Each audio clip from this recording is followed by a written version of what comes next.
So Bismillahirrahmanirrahim. Assalamualaikum warahmatullahi wabarakatuh. Today our group will be presenting about National Unity Policy.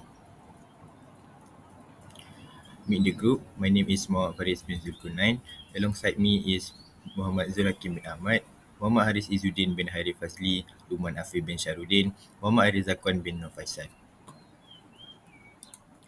So, for the introduction, Malaysia is a multiracial, multicultural, and multi-ethnic country. Because Malaysia have various races, cultures, etc., it is quite challenging to form harmony and racial unity, so that the bloody tragedy like 30th May won't be repeated. To overcome this issue, Prime Minister at that time, Tan Sri Muhyiddin Yassin, launched the National Unity Policy in 2021.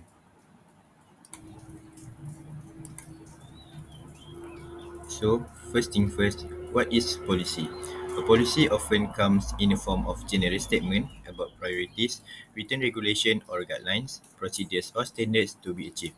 Simply put, policy refers to a path of action which is suitable for the achievement of desired goals. So we'll move on to the objective of national unity. The first one is to strengthen national unity and integration with the federal constitution and Rukun Negara at its core. In order to create a unified Malaysia identity that transcends ethnic, religious, and cultural differences while embracing the diversity.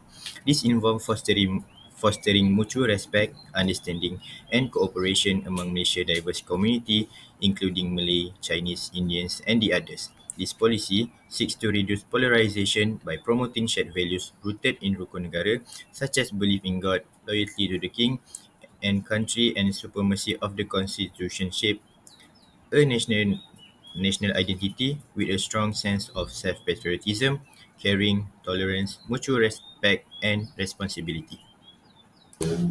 So, for the second one, develop a strong, inclusive national identity that celebrates Malaysia's multicultural heritage while uniting citizens under common goals. This objective emphasizes balancing the preservation of cultural, linguistic, and religious diversity with the promotion of cohesive Malaysian identity. Bahasa Malaysia is positioned as the unifying language to facilitate communication and integration while respecting the right of communities to use their mother tongues, bring forth Malaysian who values and practice unity. Main-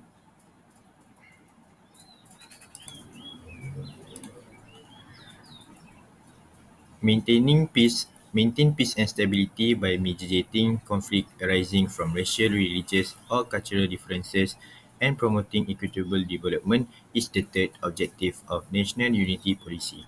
This objective focuses on preventing tension over sensitive issues, often referred to as the three R issues: race, religion, royalty, which easily can destabilize the society.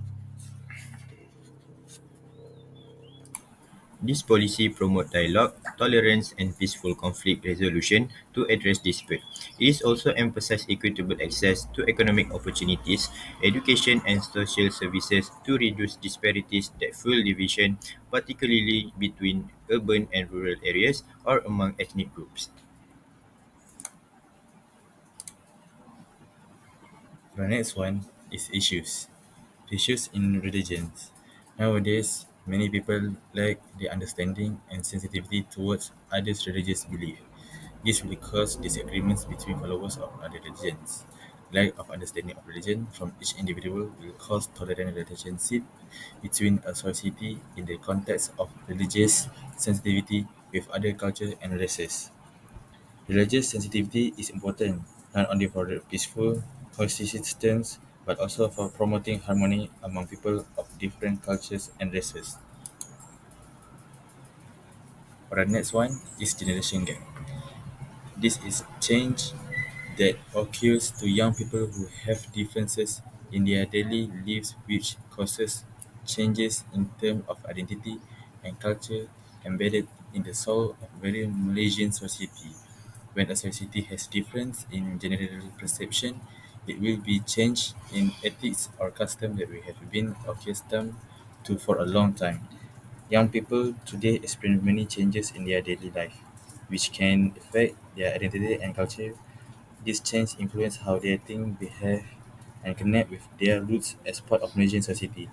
When there are differences in how each generation sees the world, it can lead to changes in the traditional values, customs, or ethics that have been passed down for a long time. The last one or issue is urban village space. Urban and rural spaces are often distinguished by physical constraints and infrastructure that have shaped the social characteristics of society and economic activities. We can see this with the naked eye that urban areas are very advanced with the currents of technological modernity that are currently being enjoyed by the community in urban areas. Urban and rural areas are different in terms of physical development and infrastructure, which affect the way people live and work. In cities, we can clearly see the life is more modern and advanced, with people enjoying the benefit of technology. This creates a bit different in lifestyle and economic activity between urban and rural communities.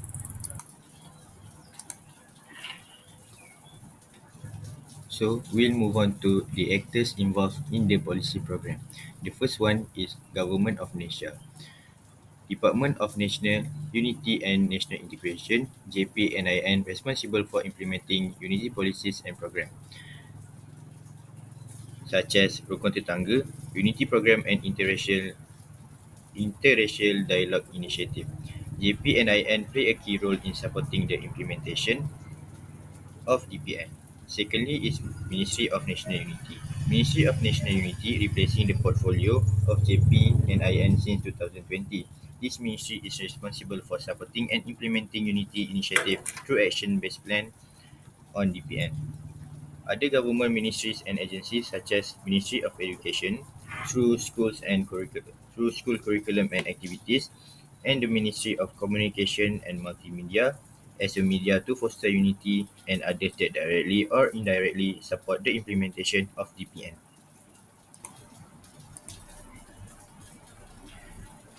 Secondly is multiracial society. Nations from various ethnic backgrounds such as Malay, Chinese, Indian, Bumiputra, Sabah Sarawak and etc. are the main parties who need to practice the value of unity in their daily life.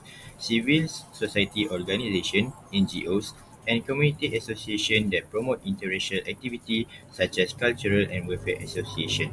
For the educational institution, schools, college and university plays a role in fostering unity through civic education, curricular activities and programs such as the Student Integration Program for Unity RIMUP.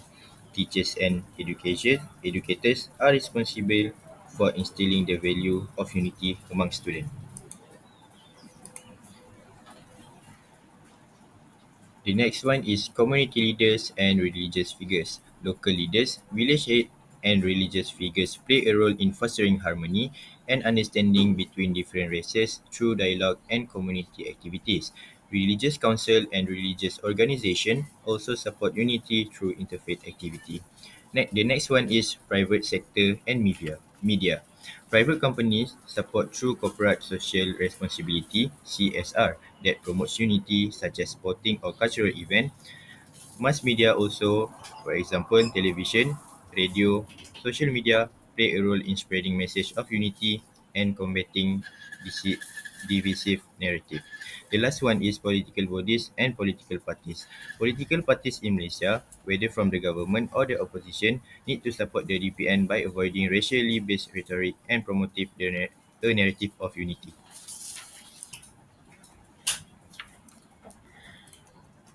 Alright, next for implementation strategy of the policy.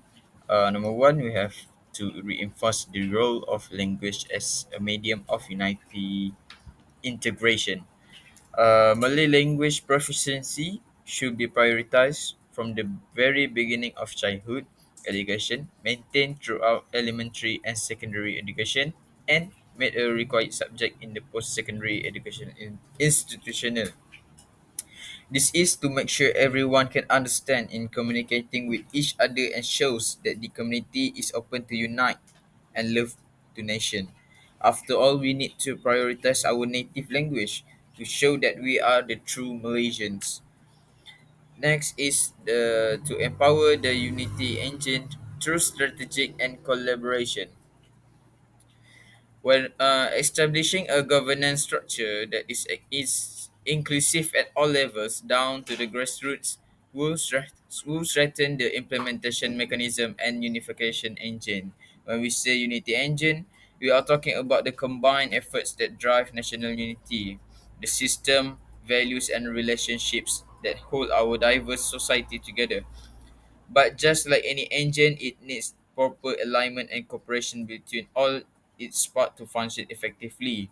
This means involving key players such as government agencies, school, community leaders, and NGOs to work together on shared goals that strengthen national harmony. Next,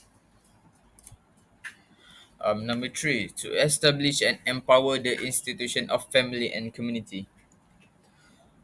In order to construct a person individuality, which is a basic building block of a developed and sustainable society, the institutional of the family must be strengthened. Strengthening family well-being and community involvement is necessary to guarantee that every family realizes its potential. Why is this important?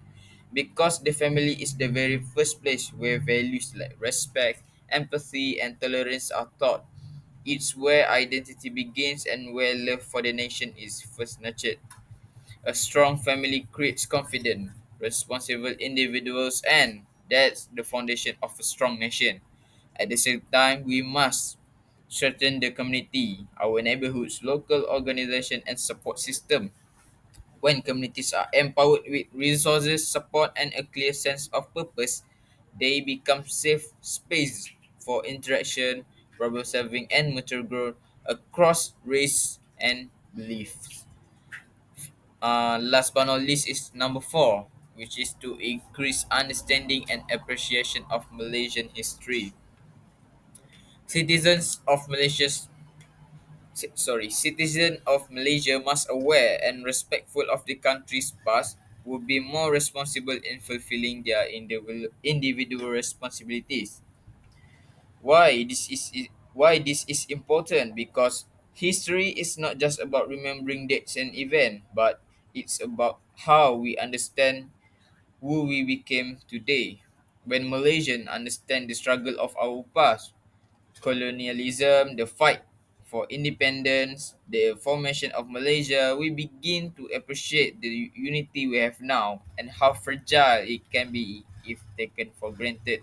Unfortunately, many young people today see history as boring and irrelevant, but the truth is, history shapes identity. It teaches us about shared values, sacrifices made by our forefathers, and the importance of staying united in a multiracial, multicultural society. Alright, we will move to SWOT analysis. First one is strength. Strength can increase literacy, understanding, and appreciation of the federal constitution and the Rukun Negara of the daily life. It can be implemented in school and other places. Next is weakness. Weakness because many ethnic tend to stay in one political system with one ethnic politics. So the next one is opportunity. Help shape, help shape national identity and help to shape a good system of the country. Next is threat. Poli- Threat is one of the common threats is political instability caused by frequent change of political system. This is because every 5 years the prime minister will change and the policy of old one rarely will be continued because of a different ideology of different prime minister.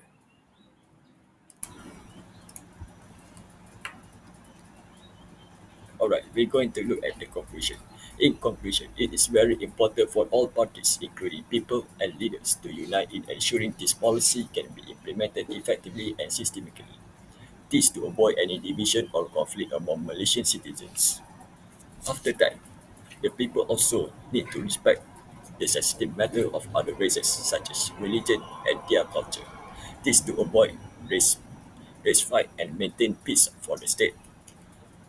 Most importantly, we must use tolerance and diplomacy approaches to overcome the issues. Alright, last but not least. The Malaysian citizens need to appreciate our national anthem, which is Negaraku and Rukun Negara, which is symbol of unification of our country.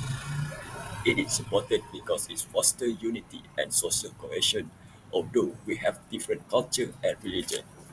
For example, we can take here is when national anthem was played in formal event, the Malaysian citizen will stand still and sing the Negaraku with full of their spirits. Alright, that's the end for the conclusion part. Thank you.